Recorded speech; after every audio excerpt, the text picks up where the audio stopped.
evening and welcome to the launch of the Blue Water Sailing Webinars 2021 edition, the digital meeting place for blue water sailing enthusiasts. We're obviously coming to you live from the Cannes Yachting Festival. As you can hear, the energy here is absolutely amazing. We're going to keep that energy going for you for the next hour or so as we host this show. We are coming to you on board the beautiful Outremer 5X. So throughout tonight's show, we're going to be presenting three of the people who will be participating in the webinars this year. We're going to kick it off with Pete Goss on the 23rd of September with Dare to Dream. And down in the cockpit, we also have Nikki and Loïc who will be sharing insights into the details of their webinars. Stay tuned, we have a very big announcement coming up at the end of the show. We're going to be announcing the winner of our very special contest, and we're also going to be giving you even more details about another wonderful event coming up later this year. So right now I'm going to welcome on board Xavier Desmarais. He is the co-founder of Grand Large Yachting. Welcome on board. Hello. Now, you actually have a very interesting story as to how you came to create the company Grand Large Yachting, and it began with your dream to take your family on a sailing trip around the world. Can you tell me about that? Yes, we were with Stéphane Constance. We were at engineering school together, and a few years after we were working in the same consulting company, and we were thinking about going sailing around the world with our family, and we are looking for a boat, and we have not found the boat which was corresponding to our expectation. So at one point, a bit disappointed, we have started designing our boat, and so that's how Allure Yachting has started in 2003 in Cherbourg, and so we have created this first boat, and that was the beginning of our adventure. Wonderful. So building boats is obviously in the company's DNA.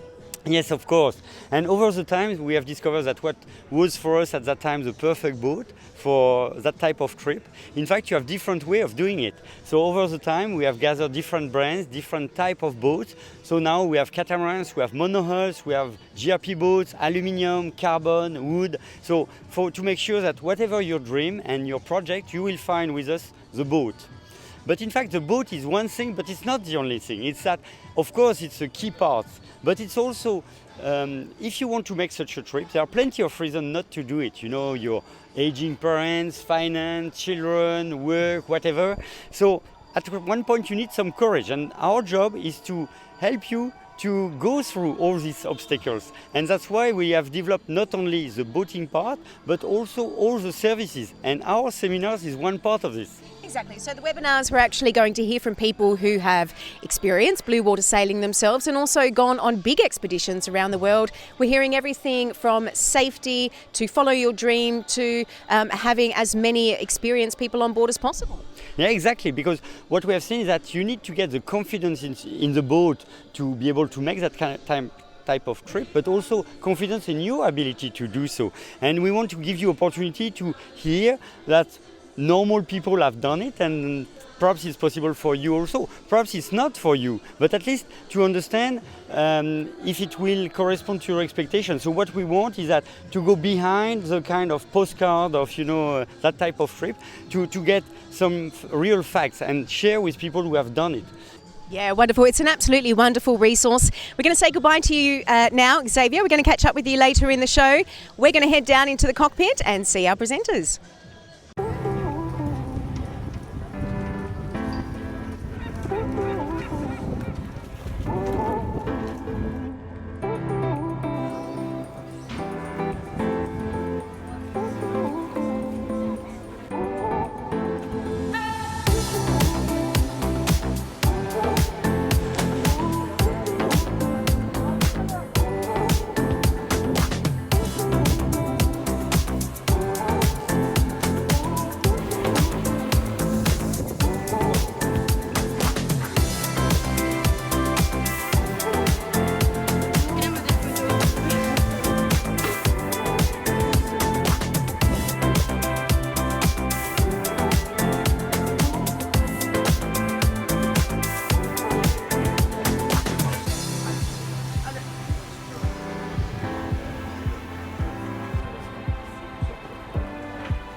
Now it's time to welcome on board Pete Goss, British sailor, adventurer and author.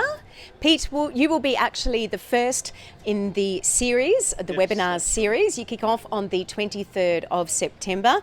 Now, you are certainly no stranger to adventure, are you, Pete? You actually have a very interesting history. You are a former Royal Marine, a NASA tester. You've completed 6 transatlantic and 2 round-the-world races. You've undertaken polar explorations and kayaking, just to name a few. But you're perhaps best known for your heroic efforts in horrendous conditions of a fellow competitor in the 96-97 Vendée Globe.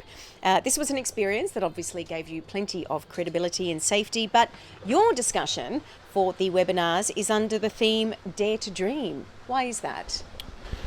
Well, it's Dare to Dream really is, I'm just trying to encourage people to go for it, I think. And, unfulfilled dreams very quickly turn to regret. So I think what I'm trying to do is, through my wife and I went off and did our 2.5-year dream, is just share some of the thoughts and reflections from that.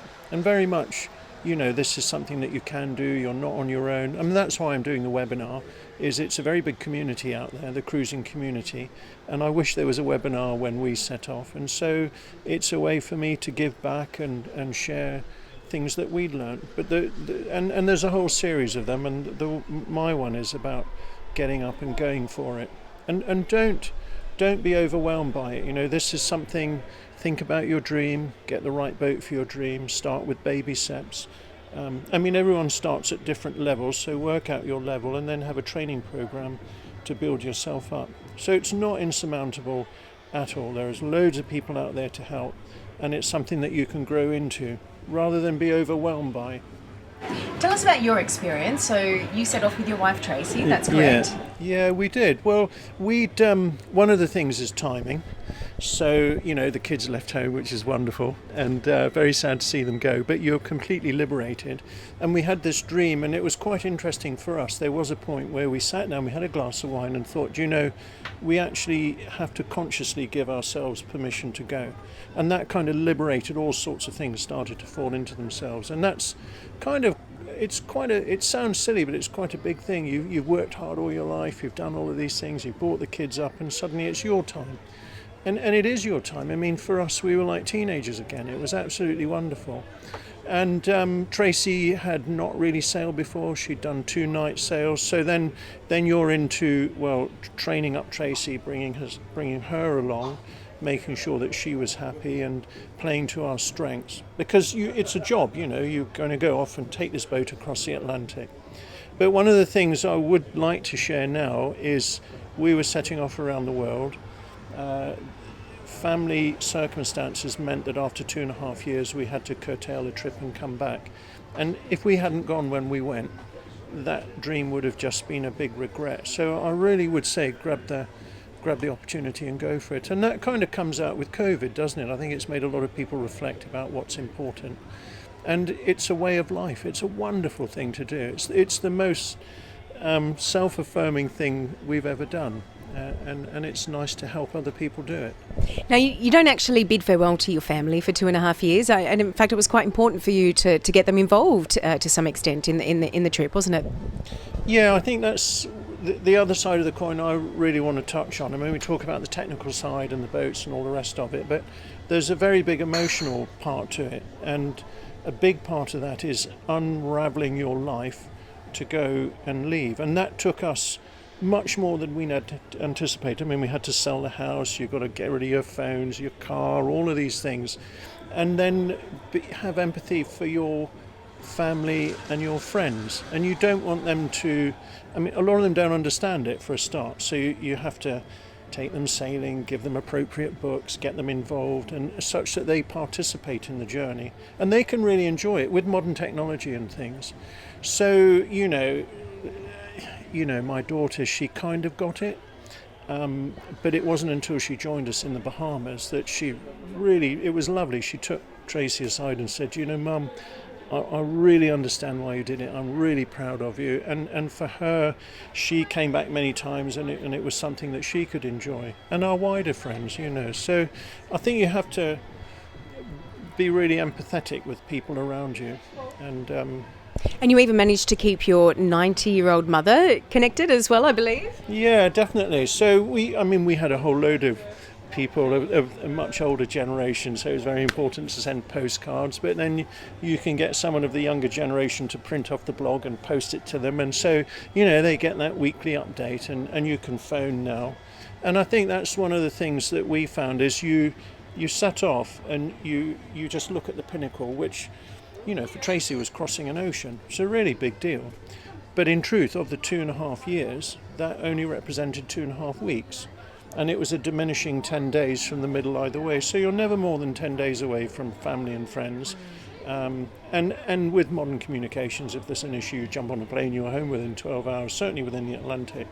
So I guess I'm trying to say that have your dream, have the courage to go for it. But when you're looking over that abyss and a big gulp, it doesn't need to be an abyss, Get your knowledge, get your training, get your support networks around you. Start slowly, you're not going straight into the Atlantic. You might sail for a year, cruise for a year around the Mediterranean. And knowledge dispels fear. And so it's something that leads you along rather than being this overwhelming. You should enjoy it. It's so much fun. And that's something a lot of people don't talk about. It's a way of life. We met more lifelong friends in those 2.5 years than we did in the previous 10. Really lifelong friends, wonderful people. And it's a very social thing, sailing. There's this community which, you don't have to sign up. You go and drop your anchor in a harbour and everybody in that bay is a friend. And if you're in trouble, they'll help you. So the main topics that you'll be touching on in your webinar? Well, I don't have anything specific, but just talking about the emotional side and allowing yourself to go. And I guess a number of things that you can put in place which are enablers. And get the right boat, get your training, play to your strengths, cover the weaknesses, do a little bit of training, and then get out there and enjoy it. And don't use others as a measure. This is the one time in your life where it's totally your own. You don't have to conform to anything, and if you use others to measure yourself, then you'll never live up to it. Just go your own way, lots of reviews, grow together, and enjoy it. Fantastic. Looking forward to hearing more in your webinar. Shall we take a seat with everybody and Nikki and Loïc? Yeah, definitely.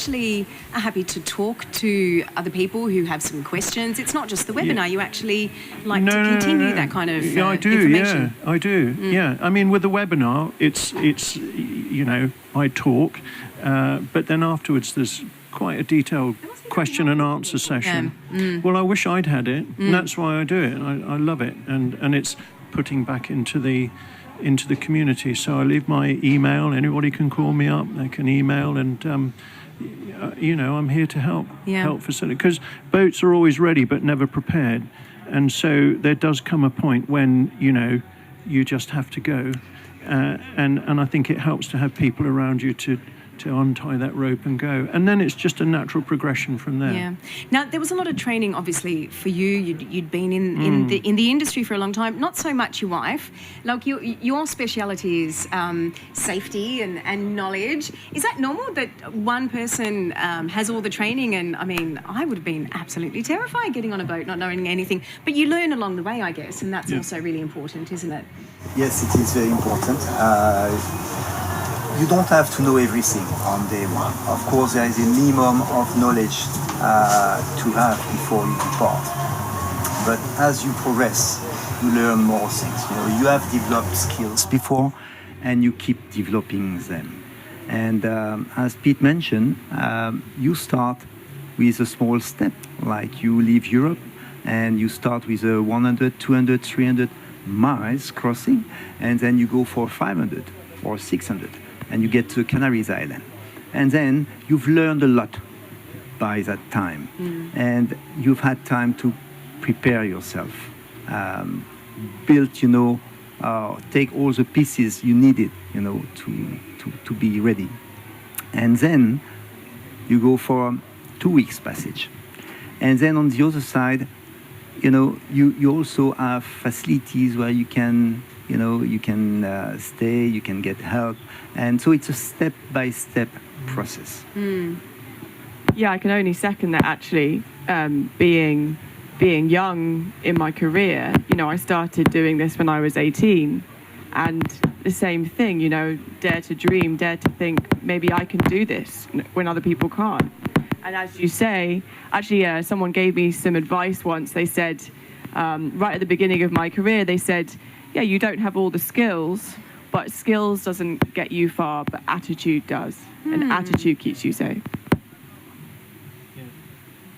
Yeah, and so these are the topics that we can expect you to cover in Dare to Dream. Obviously, you're first up on the 23rd of September, so we're very excited to hear about that. Yeah, really looking forward to it. Actually, you know what? I think this is a perfect time to have... It's a little bit late. We normally do this a little bit earlier in France, but I think this is a perfect time to have what we say in France, which is a bit of an apéro.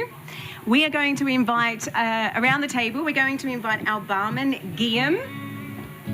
Now, I believe you've prepared something for us this evening. Yes, I have. Blue Wow. evasion. Look at that. That's beautiful. Thank you. And a blue straw as well. Perfect. Yes, exactly.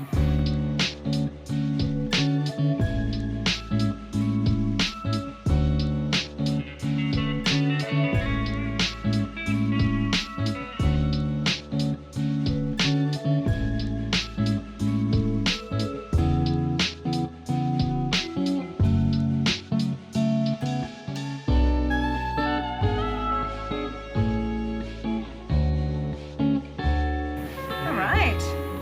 Cheers. Cheers. Yeah. All right. Well, look, Loïc, I think we're going to move on to you. You also have a very interesting background. So you spent many years sailing as a child with your family, but then you actually took to the skies and you became a pilot flying Airbus aircraft. You also served as captain and instructor for 20 years, but you never gave up your passion for sailing. And you actually took your wife and 3 children, again, blows my mind, 3 children, blue water sailing for 2.5 years to 3 years. What was that experience like? Well, it was a great experience. It was a dream that we had with my wife for many, many years. And we were very busy, both of us, with our professional career. But at some stage, my wife told me, look, this dream, it's time. It's time. And so she encouraged you. Exactly. And yes, we realized that we had a short window, like about 3 years, where the kids had the perfect age, because we had 3 kids. How old were the children? They were, when we left, they were 4, 7, and 12. Wow. And it was a perfect timing for them to get out of school and get some, real life experience around the world. Wonderful. And your speciality is around safety, experience. Obviously, your history and your career comes into that. How do you apply that to blue water sailing? Yes. Most of the things I've learned in my career also apply sailing, safety being, of course, the first thing. And yes, I've realized that most of the techniques that we use to make a flight safe can also be used to make boating safe. Okay. And basically, I've applied that to boating, and it worked very, very well. And when we came back, actually, I was actually invited by Outremer to share this, not only knowledge, but how I had implemented all this maintenance and care for the boat along the trip. Well, knowledge is power, isn't it? I think that is, it's got to be about confidence, and confidence comes from knowledge and experience. In your webinars, do you kind of take people through that process, or what can we expect to see from you? Yes, in the webinar, we have different topics, of course, but we invite people to think about, their plan, what they want to do with their boat, what type of trip they want to take, and we want them to have a fair assessment of their abilities. Because we have people coming from different backgrounds. Some are, technically competent, some are less. And at the end of the day, it doesn't really matter. What matters is when you start, you have at least the minimum level that is required, as we said before, to go at least the first step and keep learning. Yeah, because obviously that can be a barrier to dreaming and fulfilling your dream, obviously, what Pete was talking about. Should people be scared and not so apprehensive? Is it important just to understand that it is a process and there are steps that you need to take, and once those steps are completed, then you're off on a safe journey? Well, people need to understand what they embark on. It must not be taken lightly, but at the same time, there is no need to worry too much about it. It's all a matter of being prepared. And if you are prepared, and if, of course, you're cautious, there is, no reason to have problems. Well, look, safety obviously is important because you are in the middle of nowhere, aren't you? You're literally in the middle of nowhere. You have support of other sailors, but essentially, yes, you need to know what you're doing. Obviously, the further you progress along the trip, the more, remote places you'll find, and you have, of course, lack of technical support if something happens. So then you need, of course, to have a certain level of knowledge to have autonomy, because the autonomy is the key to freedom when sailing. And that's why it's so important to learn all the stuff that one day you might need when you sail to remote places alone.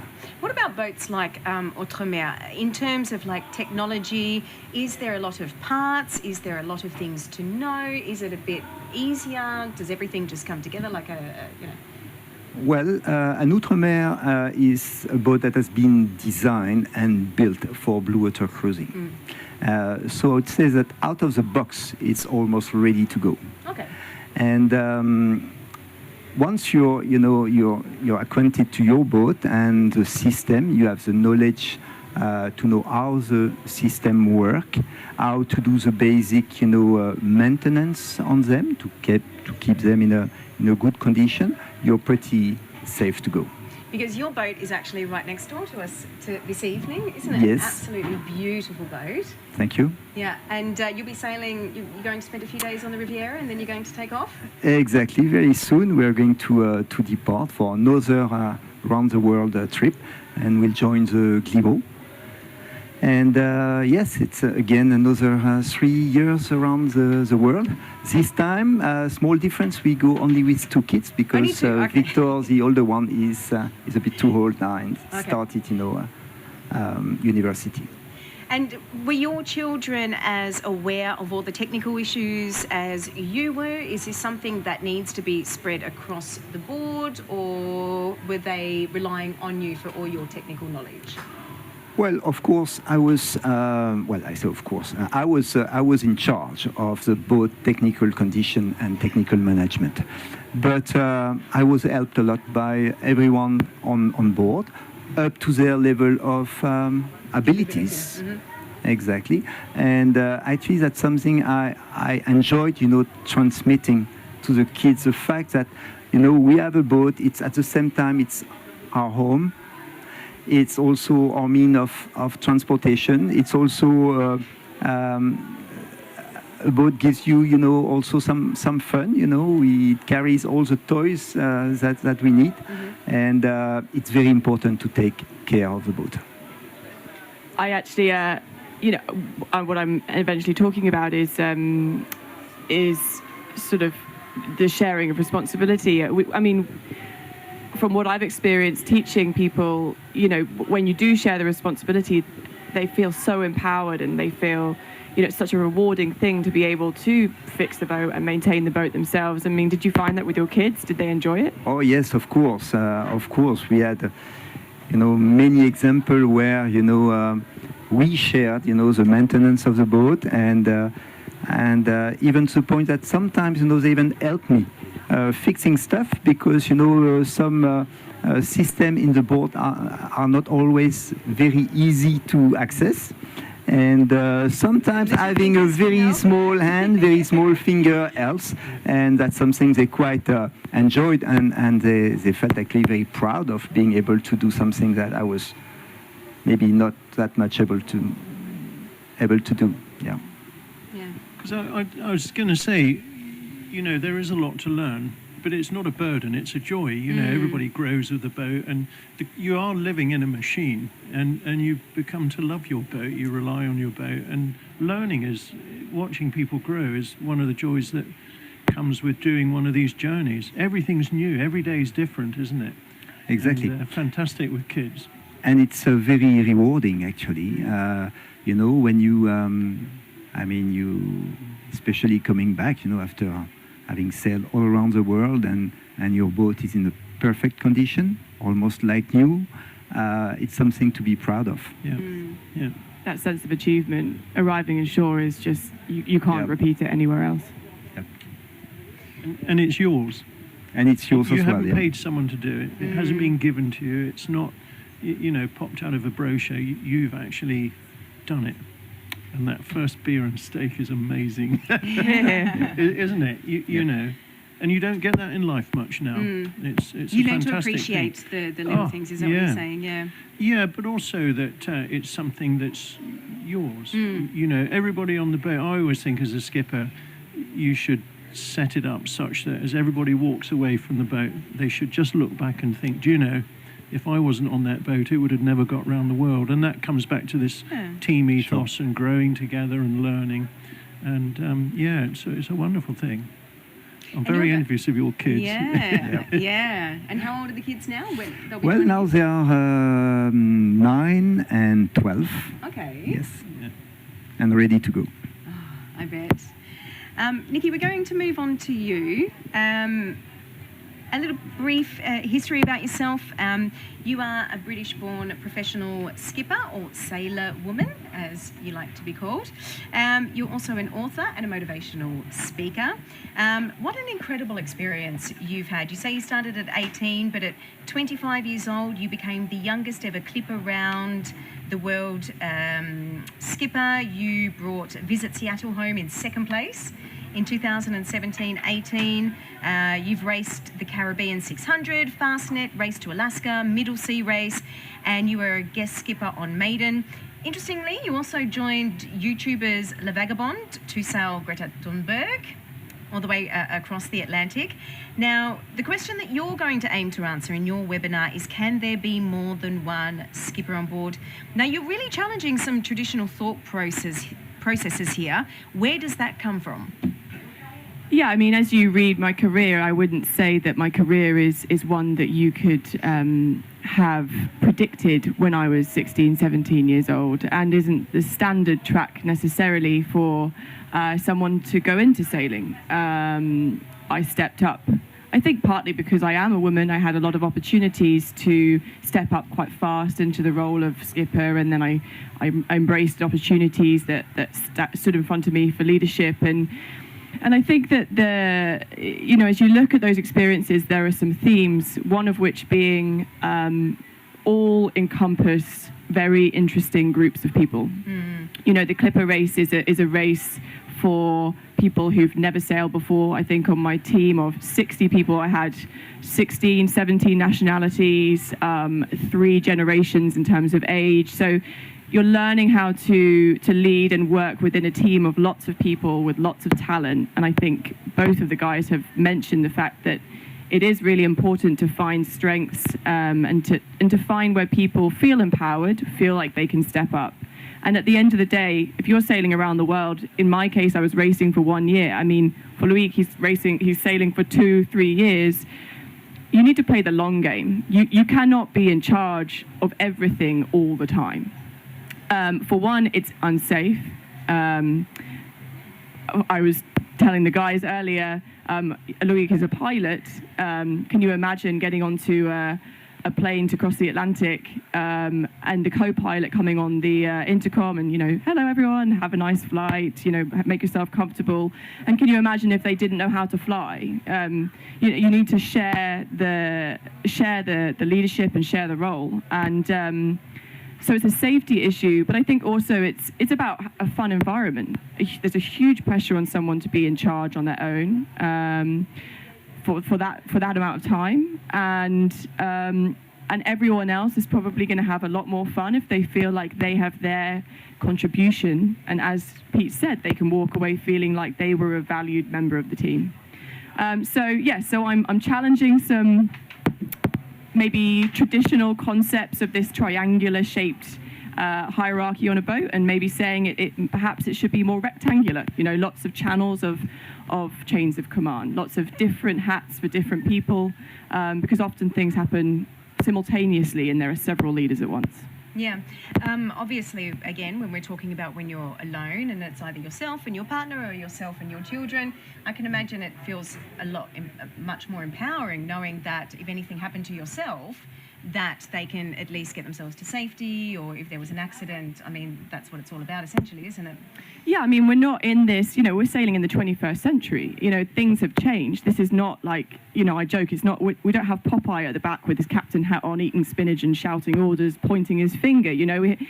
We're looking for a team dynamic, and but saying that, I think there's a reason that hierarchy used to exist, and it's because you are in a very intense environment where decisions have to be made very, very quickly. So I think that there's two sides to the coin, and what I've experienced from sailing from, as I said, the Clipper race to, joining a boat, joining La Vagabond with two people who own the boat, a baby, there's a very big, broad spectrum of different characters and leadership scenarios, is how do you make those collaborative decisions or share the leadership role? How do you do that in maybe more high pressure scenarios, and what scenarios is that not appropriate? So just giving you some tools for your toolbox and suggesting some other ways of doing things. So I mean, I'd be interested actually. I mean, you guys both have sailed around the world with your partners. I mean, that must be an intense experience. I'd love to know how you guys did it. Well, we always laugh. I'm the captain, but Tracy's the admiral. But you're right. I mean, I think you can run a boat on a consensus generally. We sat down. One thing we had was a big disparity in knowledge. And so naturally I would have to take decisions because Tracy just didn't know. But I've always felt as a skipper what your role is to, and collectively everybody in the boat is involved in this, is to do yourself out of a job such that should you fall over the side, there should be no day-to-day effect to the performance of the vessel. So you are coaching, delegating, bringing people on. And we found that natural process happened as we sailed. But we did, there was two of us, so there's a big workload.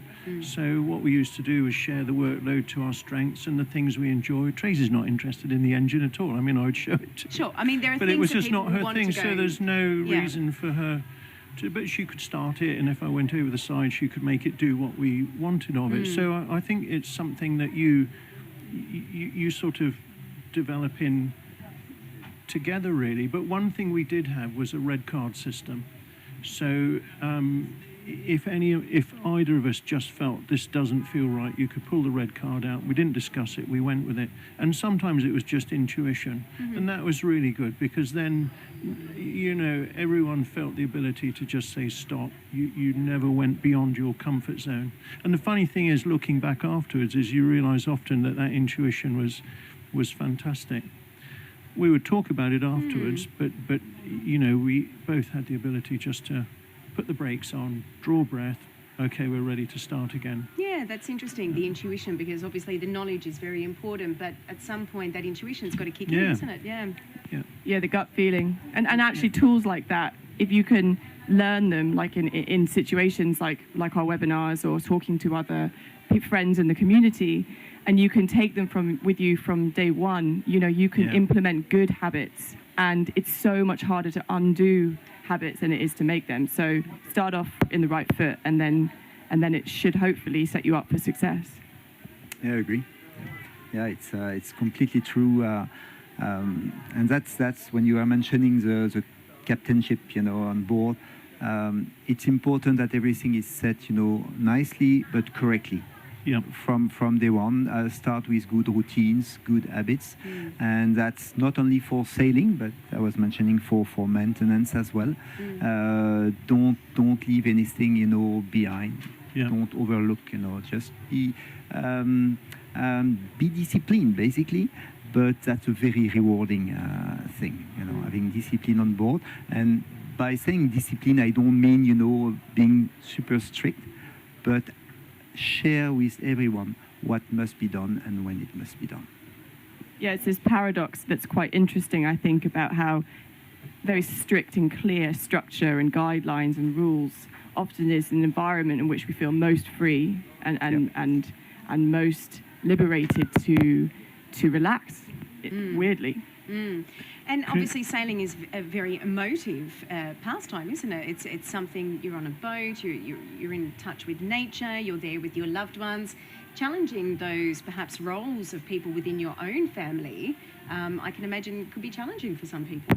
Yes, I think this is why this subject does need to be spoken about sensitively in an environment like this, where we're open to respecting each other and listening to them. Because I do think, it is hard if you have a very clear dynamic in your relationship or with your friends, where someone is often in charge of one thing and someone isn't normally in charge. I'm a skipper, and I know it feels great. I mean, it feels great for my ego to sort of come into the dock holding the wheel and everyone say, well done you, and actually it's a team effort. And it can be quite hard to step down, but until you step down and leave the vacancy of leadership, there is no room for anyone else to step in. And I think if you want to create a collaborative environment, it's a challenge. It's a challenge of patience, and it's a challenge of your own personal pride and emotions. But I think ultimately it creates an incredible atmosphere. And also having that other person on boat that you also feel is pulling their weight, I imagine. That must be also helpful, where you don't feel like you're doing everything yourself. I absolutely agree. Egos get left on the jetty, but I think the key to most things in life is honest communication, kind. Always be kind to each other, but review as you go, because if you go onto a boat as it starts, there will be a natural hierarchy.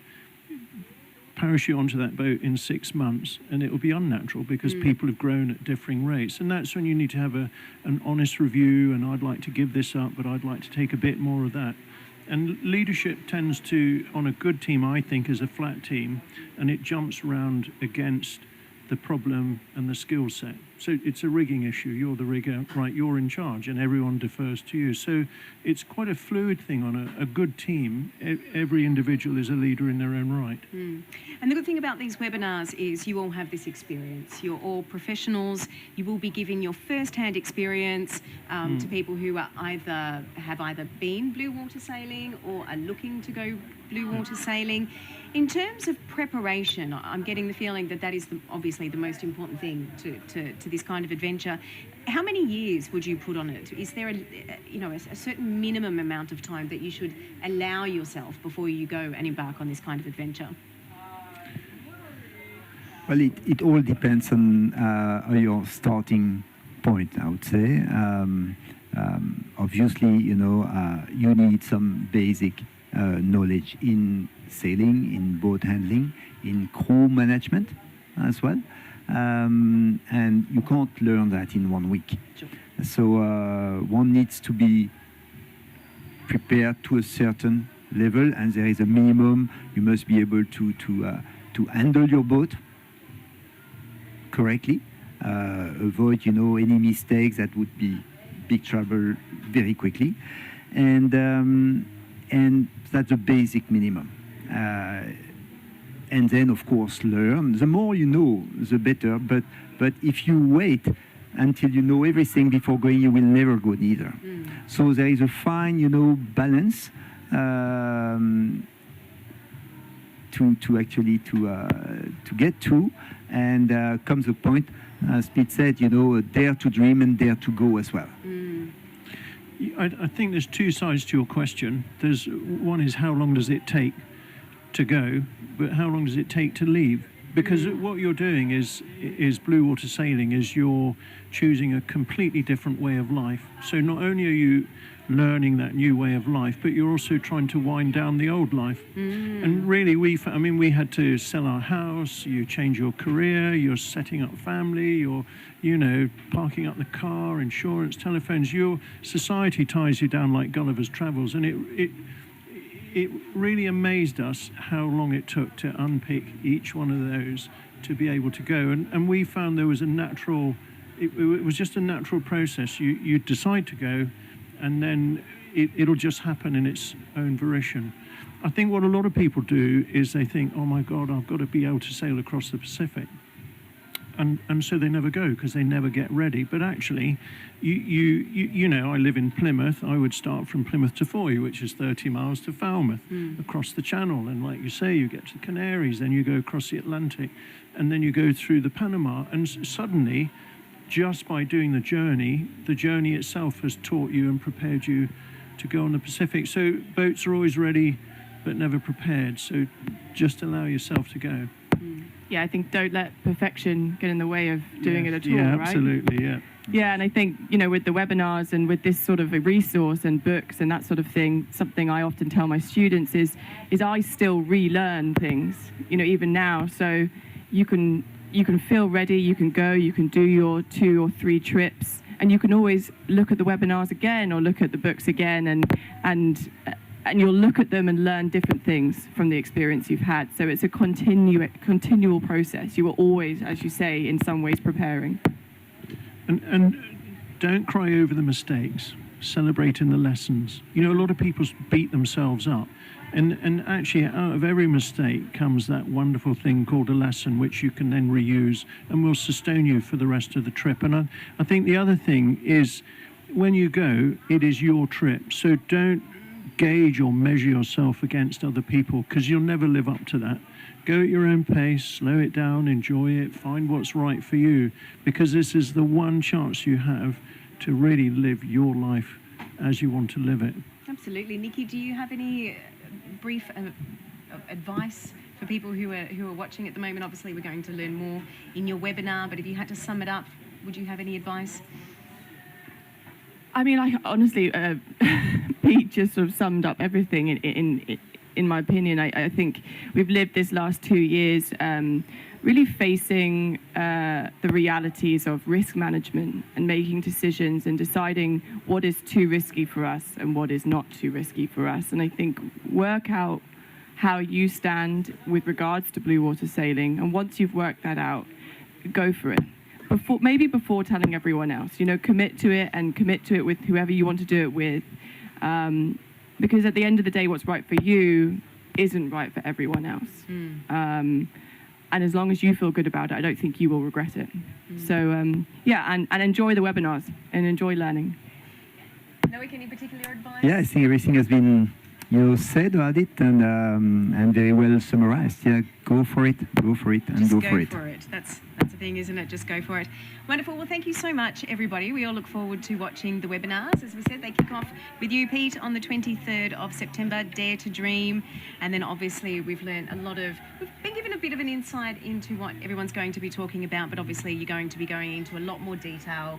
And there will also be that opportunity for people to relay some questions to you and have that one-on-one, which I think is a very unique experience for people, and it's really encouraging and exciting.